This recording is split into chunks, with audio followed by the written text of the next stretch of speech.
Idukki Rajakkad പഴവഴുതി saint Mary's സുനോറോ Yakobaya സുറിയാനി പള്ളിയുടെ സ്ഥാപക ദിന പെരുന്നാളും പുതുതായി നിർമ്മിച്ച കൊടിമരത്തിന്റെ കൂദാശയും നടന്നു.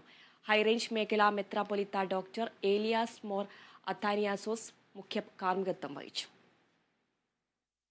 ഹൈറേഞ്ചിന്റെ മണ്ണാർക്കാട് എന്ന അപരനാമത്തിൽ അറിയപ്പെടുന്ന രാജാക്കാട് പഴയവിടുതി സെന്റ് മേരീസ് സുനോറോ യാക്കോബായ സുറിയാനി പള്ളിയുടെ ശിലാസ്ഥാപന പെരുന്നാളിന് കൊടിയേറി.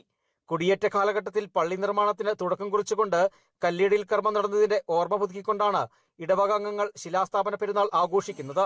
2 ദിവസങ്ങളിലായി നടക്കുന്ന ആഘോഷങ്ങൾക്ക് ഹൈറേഞ്ച് മേഖല മെത്രാപ്പൊലീത്തയുടെ മുഖ്യ കാർമ്മികത്തിൽ കൊടിയേറുകയും പുതുതായി നിർമ്മിച്ച കൊടിമരത്തിന്റെ കൂദാശയും നടന്നു.